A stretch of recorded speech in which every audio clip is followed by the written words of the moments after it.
Kasama natin ngayon dito si Joel from Paano Kung Podcast, a Spotify original.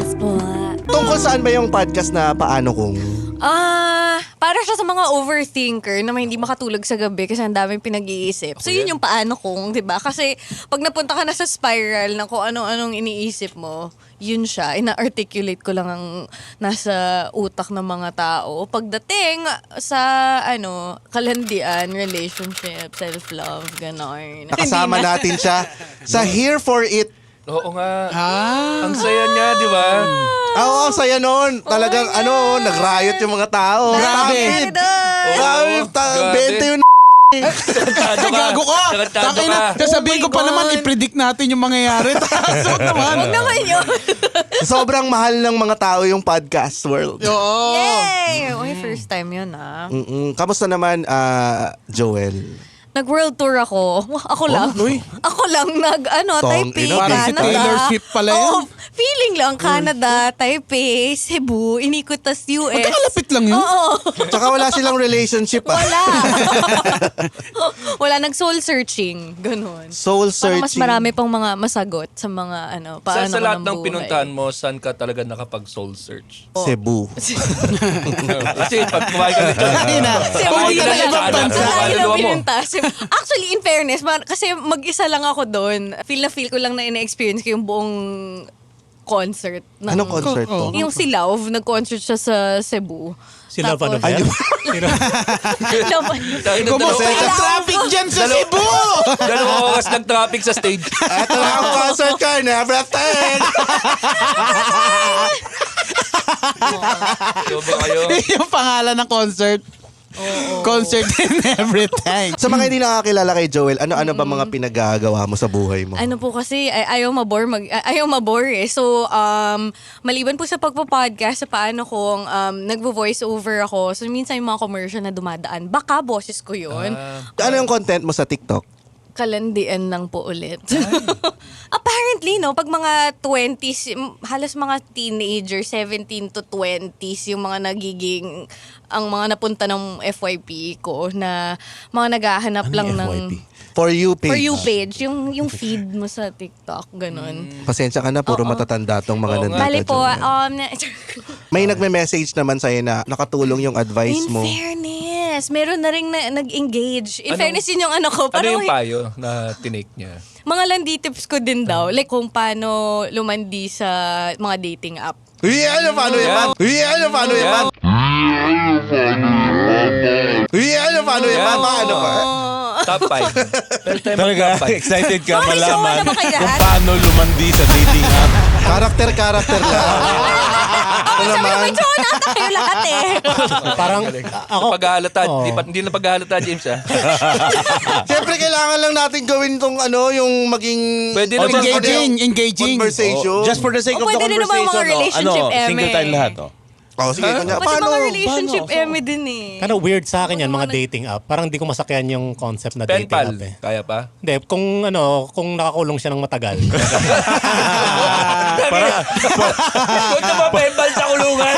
Doon yung maraming penpal eh. Sincere yun. Oo, sincere Pagka kasi. Kasi di siya lalabas eh. So yung dating dati, tsaka yung dating ngayon, may pinagkaiba ba o paano mo na-apply yung naranasan mo before doon sa mga nanghihingi ng payong kabataan ngayon? Feel ko ang pinakamagandang difference sa pag-date ngayon, siguro in the last 10 years, 5 to 10 years, yung pwede mo nang i-stalk yung mga potential na makakalandian mo online. Oo, Huwag sana in real life. Saka pero yung back- maraming filters. Oo, may background check kumbaga versus may kikilalanin ka sa bar or kung ano man. Naalala ko nung high school may sinundang kami talagang gambahay. Literal na stilok eh. Utangin na. Gusto ko ginamit yung salitang kami. Hindi siya nag-iisa. Parang mas nakakatakot pa rin sa Hanggang saan kayo, Renz? Hindi, siguro mga 15 steps away. sila Renz, pag lumilikod lang yun Pag lumilikod ba sila, nagtatago kayo sa poste? Ilan yung kasha? Ang maganda doon, pagpasok ng babae sa gate niya, kita niya 15 steps away, may naman lalaki. May sari-sari store doon malapit sa bahay niya. Nakita namin siya bumababa sa tricycle, gano'n. Uy, ayun na siya, ayun na siya. Oo. Tara Taga sa inyo? Sa bayan, Novaliches bayan. Oo. Natuwa naman siya kasi ang dami niyang followers. May cloud pa Literal. dyan. May mga ganun ba na merong mga actions yung mga tao na hindi nila alam, nakakapagpa-fall na sila ng tao? Feel ko yung mga sobrang mababait na maalaga, yun yung hindi ka sure kung parang ganito ka ba sa akin lang or sa lahat ng mga friends Ay, natin. oo. Yung mga maalagang extra, uy, nakauwi ka na, tas nang hahatid. Oo, ng kumain ka na, ganun. Oo. Kaya marami na in love sa waiter. Tangin na. Ganun yung binigyan ko ng aso. Oh. Waiter? Hindi. Hindi naman kasi. Tumawag! Waiter! Gusto mo Ano mo? Ito aso! Sir, may service charge naman kami. Doon ko na lang kukunin. Ano to, sir? Cockage na, sir! Lulutuin po ba namin to, sir? O ano po? Ay puta, dampa pala to. May binigyan ka ng aso? May binigyan ako ng aso. Oh. Ayun yung parang inescalate ko doon. Before kasi, yung mixed signals na binibigay niya sa akin, ang tagal niya makipag-usap nakikipag-telebabad Oo. sa akin. Pero, So akala ko parang may chance. Oo. Pero kaibigan, barkada ko siya. oo. Yung waiter. Alam mo, yung Kuya. kwento mong yan, feeling ko yung babaeng yun, yung binigyan mo ng aso, feeling ko hindi siya sure kung ano yung nararamdaman niya sa'yo. Actually, sure siya. Sure siya ayaw niya sa akin. Assured siya ayaw.